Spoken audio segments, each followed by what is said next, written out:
back to my channel. If you are new here, don't forget to click that subscribe button and like this video and turn on the post notifications if you want to see more of my videos. So today is one of my most frequent asked questions, probably of all time, is POTS and IV hydration. So if you don't know what IV hydration is, it is basically where you get saline infusions. Most people get IVs twice a week, or you'll get a central line and be able to do them more often, which I'll be talking more about IV hydration a little bit later in this video, so definitely stick around. But I do have a central line. I have a Hickman catheter, other known as a Grochon, and if you're squeamish, sorry, but you can also see my tube right here, and that is what its central line goes up and tunnel down into your heart. Some people have PICC lines. I've had a PICC line. Other people have ports. I do not have a port, so please don't get that confused. But let's jump right into the video. Okay, so at this point you're like, okay, what is POTS? So POTS stands for postural orthostatic tachycardia syndrome. I have a video down below about how my personal story and how I got diagnosed. I'll link that down below in the description. But just reading it right off of Google, POTS is symptoms related to reduced blood volume when occurs to standing up. This syndrome is triggered when a person stands up or from lying down. So from sit to stand, hence the postural. So for some people faint, some people do not faint, some people get pre-syncope, and then actual people get syncope. So I have fainting, other known as syncope. Sometimes when I stand up, I will end up passing out, or if I'm doing too much mobility at some time, my heart rate will get too high and I will end up fainting.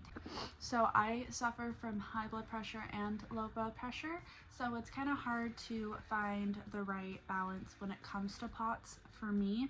So a lot of people get really low blood pressure, and other times people get really high. It kind of just varies on patient to patient. POTS isn't just like, we'll just use anxiety. You don't just have anxiety. Like, there's different spectrums of POTS, and if you have kind of severe and if you don't. Some people have POTS and it will never affect them. Other people have POTS where it's become so debilitating that they can't live their daily lives.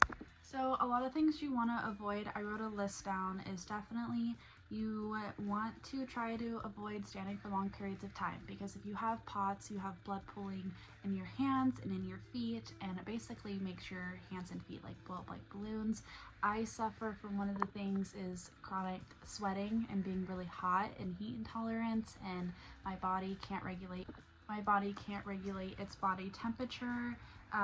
When you are laying down, make sure you take a minute to just sit up and relax, because if you stand up too quickly, you could cause a fainting spell, which you always want to avoid. And a lot of people say avoid drinking caffeine. I still drink caffeine, but alcohol is definitely something that you want to avoid because it can make your POTS symptoms worse.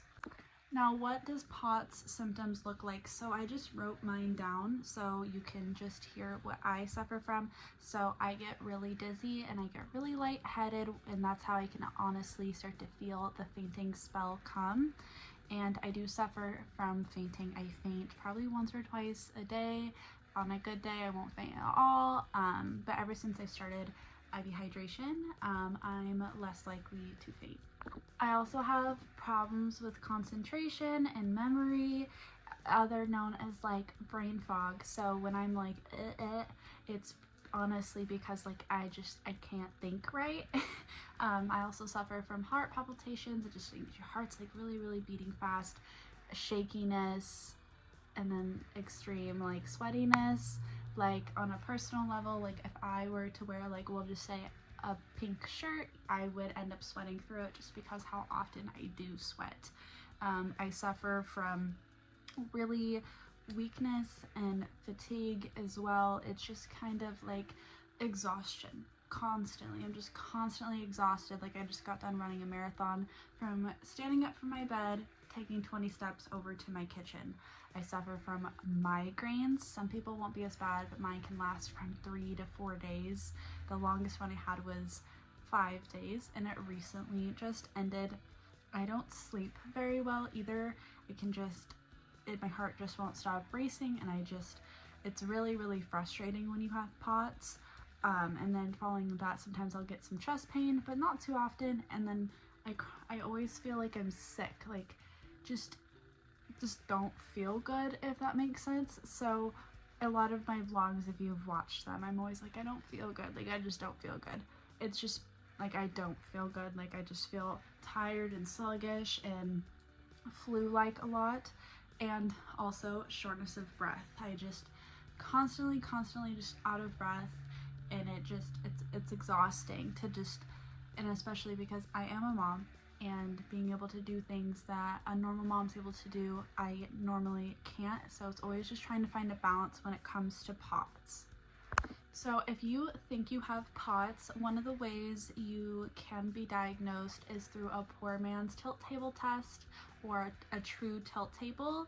A poor man's is where they have you lay down for 10 minutes, check your vitals, and then have you stand up, and then generally around 1 minute to 5 minutes, and then 10 minutes in, they'll check your vitals, and your heart rate needs to, from your resting, let's just say 80.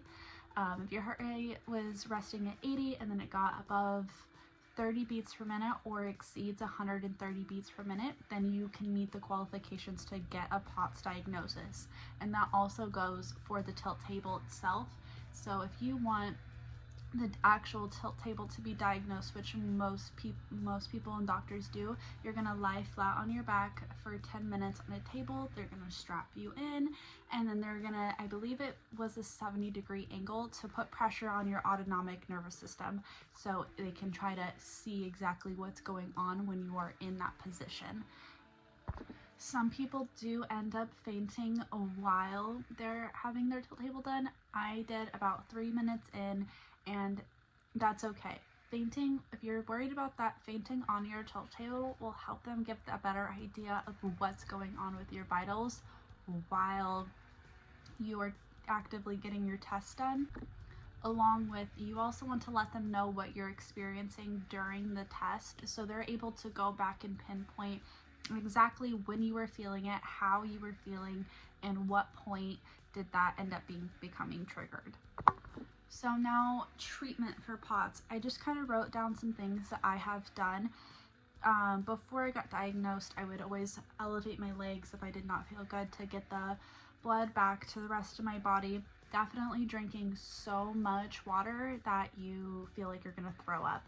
I have gastroparesis, so that's a whole nother thing. But so being able to drink a lot of water for me is kind of incapable. I'll throw it up. So that's one of the reasons I actually have these infusions, so I'm able to get the water and the salt intake.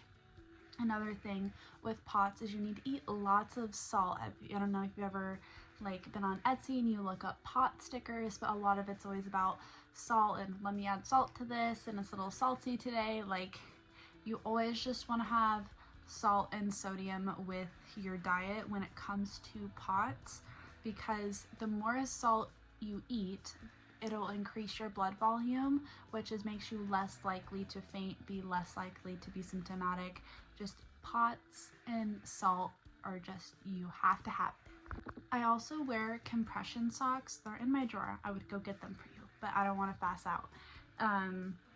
But wearing compression socks will also help with the circulation in your feet. There's also a compression hand mitts you can get too. I don't use those, but compression socks when you know you're going to have a long day is definitely going to be able to help you during the day so you don't feel symptomatic, and you can also keep that blood circulating through your body without just massive blood pooling. If you want to know what blood pooling looks like, definitely go look it up. I'm not gonna show you guys because some people don't like to look at feet, but go look that up at your own risk. So at this point, I had been diagnosed since January of 2020 officially from Stanford. And before then, I had been on heart monitors, different forms of beta blockers. I've been on labetalol, midodrine, metoprolol, and right now I'm currently on midodrine, and those are beta blockers. So what beta blockers are supposed to do is be able to help even out your levels, either to be able to rise your blood pressure or to be able to lower it, depending on what side of the spectrum POTS you are on. You can have high blood pressure with POTS. A lot of people don't think that you can. You definitely can. And or you can have super bad low blood pressure that it actually becomes really dangerous. So like I said earlier, POTS is definitely more of a spectrum rather than just like a strict clinical diagnosis. One other thing I do want to say about POTS is a lot of doctors don't know about it or don't want to diagnose it, because a lot of people, if you have suffered from anxiety, they will just chalk it up to you having anxiety. You're like, oh, it's anxiety related. You're making yourself worry and sick. And a lot of people end up getting misdiagnosed with anxiety. Even if you do have it, you can still have POTS. POTS isn't as rare as everyone kind of makes it seem to be. POTS can be caused from a long terms of reasons. Dysautonomia, it's kind of like an umbrella term. A lot of doctors will gaslight you when it comes to POTS and just chalk it up to anxiety. So if you are really sure that you have POTS, definitely ask for a referral for a cardiologist so you can get proper treatment and try to get proper testing, because it's really important if you have POTS to be able to try to get diagnosed so you can be able to get treatment. A lot of people, like I was saying earlier, make it seem really rare, but there's up to 200,000 cases per year diagnosed of POTS. So it's not as rare as people make it out to be, but a lot of doctors either don't know about it, don't want to deal with it, because it's kind of a weird syndrome, I guess you could say. So if you definitely think you have POTS, definitely go check and go ask to see a cardiologist and try to really get some more testing done so you're able to figure out what's going on. Because say if you don't have POTS and you have something else like SVT, you definitely want to go get that checked out. So one of the reasons that I have POTS is because I have another condition called Ehlers-Danlos syndrome. I have the hypermobile type, which I believe is type 3 if I'm not wrong. And I developed POTS during my pregnancy. If you don't know, I'm a mom, and I got diagnosed about 2 years after my son was born. So most people with POTS, it takes them years and years to get diagnosed. For me, it took 2 years. Some people never end up getting diagnosed in the end, which is really awful. But if you definitely have POTS, I extremely encourage you to go get tested. But now what everyone wants to know is how I got IV hydration. So how I got IV hydration was it's like a really long story. So I had multiple heart monitors, I had multiple testing, stress test, EKGs, EEGs, pretty much everything that you can imagine I've had testing done for POTS. And like I said, I've tried 3 different beta blockers that I was able to try, and none of them just worked. I was always still super symptomatic, and because I was at the time undiagnosed with my gastroparesis, I was having a really hard time keeping food down. I was having a hard time keeping liquids down, so being able to eat a lot of salt and drink a lot of water was something that I really struggled with.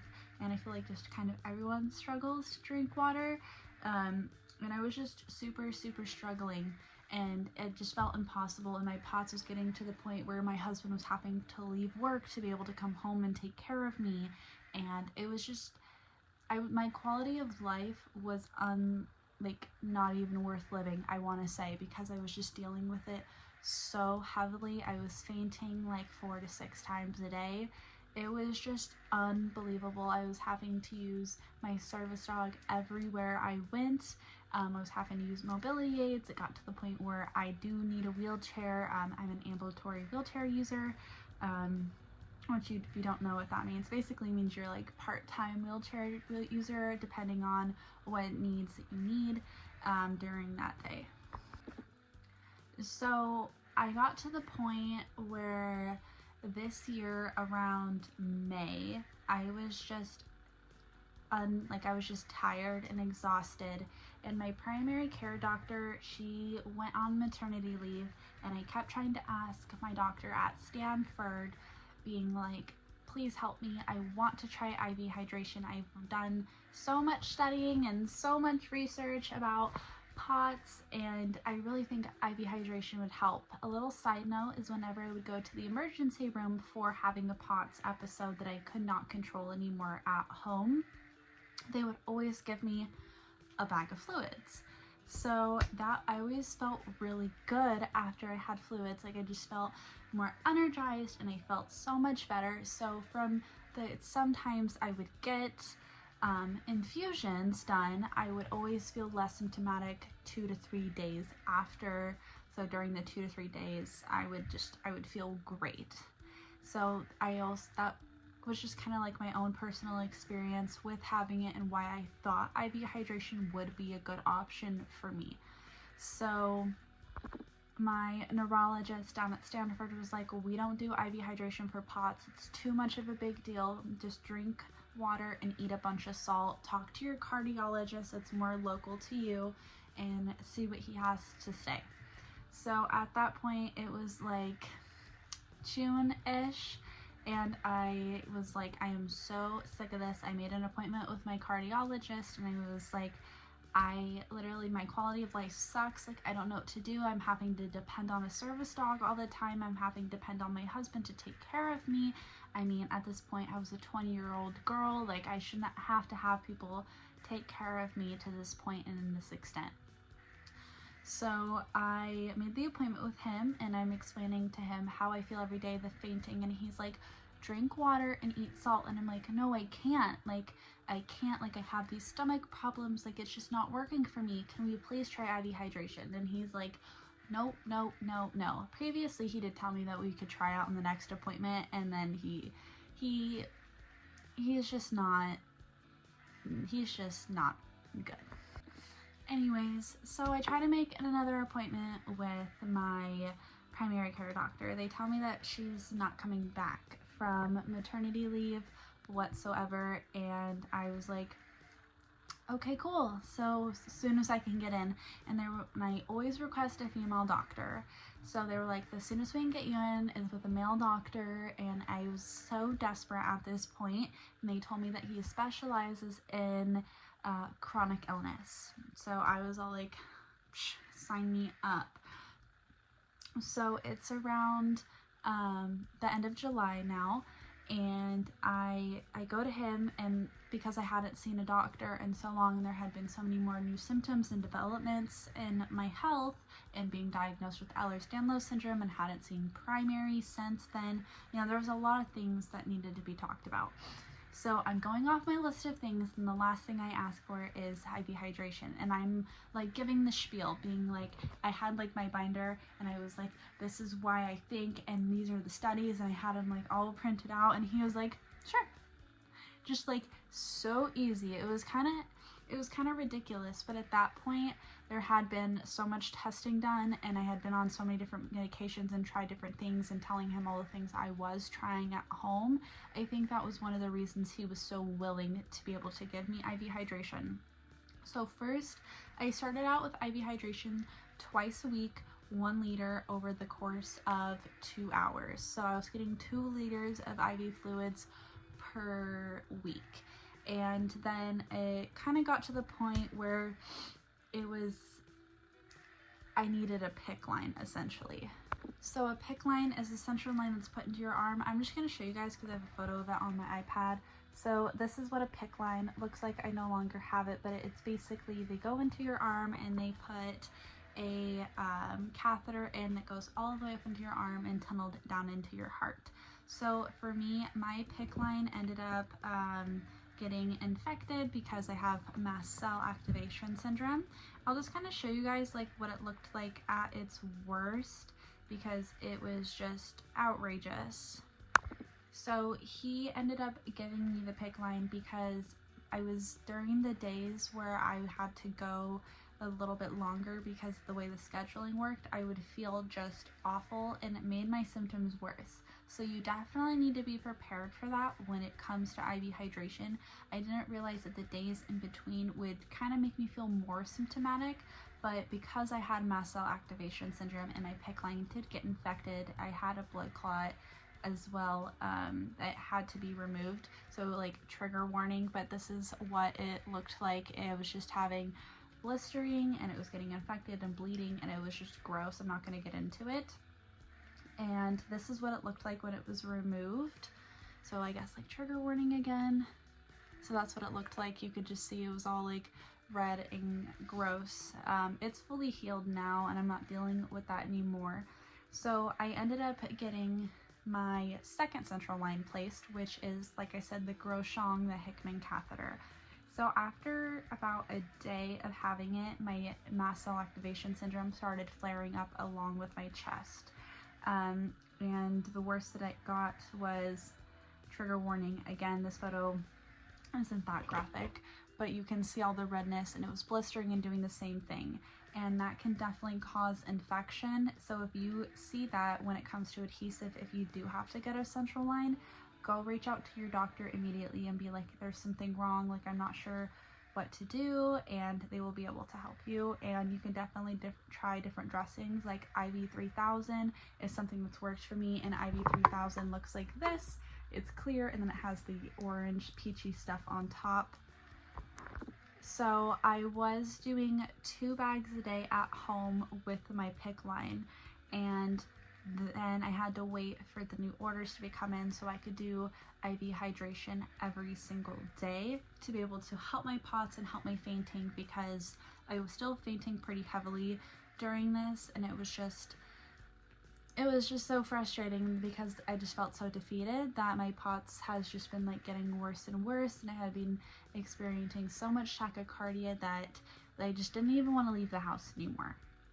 So my doctor signed off on me being able to get IV hydration every single day at home through my line that I would be able to do at home and set up just like this. And this is my pump. You can see it. I do 4 hours. If you're able to see it, I run it for 4 hours. I just started this session actually, and I do it twice a day now. But if you are really thinking about IV hydration as something that you want, definitely make sure that you do your research. You are extremely knowledgeable when going to your doctor and approaching them, and you are going to need to ask a primary care doctor. That is something that I did not realize when I was reaching out to a neurologist and a cardiologist. They didn't tell me that a primary had to prescribe this type of treatment, because it's just kind of overall, you have to be seen frequently to be able to continue to IV hydration. They'll normally only prescribe it for 3 months at a time. And if you are also thinking about getting the IV hydration, you need to be prepared for the possible chance, is it worth you getting a central line? These have high infection rates. You can get infections from them. You can get sepsis, you can get blood clots. There are a lot of pros and cons when coming to central line. A lot of people like ports because you can be able to de-access and breathe and shower. Is it more convenient for you to always be accessed?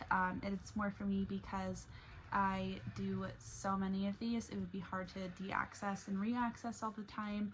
Are you going to be able to have time to clean these, flush these, make sure that they don't get infected? There's just so many things that you need to be prepared for when, asking for IV hydration. A lot of people can make do with being able to go to an infusion center twice a week. I can't. I have bad veins, so going to an infusion center and constantly getting IVs placed would blow out my lines, and my veins just were not good anymore. So that was one of the reasons that a central line was placed for me to begin with. But for long term, most of the time you will get ports. Some people just will get their central lines replaced after so often, or how they have to be repaired. But if you guys have any other questions about Hickman's or PICC lines or anything like that, definitely comment down below. And if you like this video, don't forget to give it a thumbs up, subscribe, and comment down below. And thank you guys so much for watching.